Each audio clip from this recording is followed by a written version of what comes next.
কথা বলে ফোনটা কাটে। ভাই তোমাদের তো আমার মিথ্যা কথা বলে গেল লাভ নেই, তোমরা আমার পোস্ট গুলা দেখো, আমার হাইলাইট সবকিছু ডিলিট, আমার অ্যাকাউন্ট একটু পরে ডিলিট করে ফেলবে, এই লাইভটা তোমরা নাও পাইতে পারো, লাইভটা একটু পরে ডিলিট করে দিবে, সবকিছু ওর কাছে, আমার কাছে কোনো কিছুই নেই। তো আমার সাথে রিলেশনে ছিল এতদিন, এখনো আছে। সকালবেলা কলেজে যাওয়ার আগে আমাকে ভিডিও দিয়ে গেছে যে গেলাম আমি কলেজে যাচ্ছি, এগুলো দিয়ে এগুলো জানায় আমাকে, জানায় কলেজে গেছে। তো আমি আজকে চিন্তা করলাম কি, মাঝখানেও একটা এরকম কাজ করছে, আমি ওর আম্মুকে ফোন দিয়ে বলছি যে আন্টি, যে অপূর্বা তো এরকম এরকম ওর ফ্রেন্ডদের কথা বলে ছেলেদের সাথে বাহিরে যায়, আন্টি এটা বিশ্বাস করে না। দেন আমি পরশুদিন আন্টিকে এভিডেন্স দিছি যে আন্টি দেখেন এই ছেলেটার সাথে বাহিরে যায়।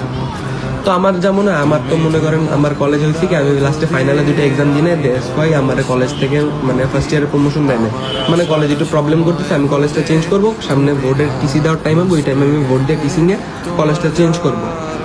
এগুলো আউট সাবজেক্ট, এগুলোর কথা বাদ দিয়ে আমি তো হইলো কি, আমি আন্টিকে জানাইলাম, আন্টি জিনিসটা রেসপন্স করে না, তো ভালো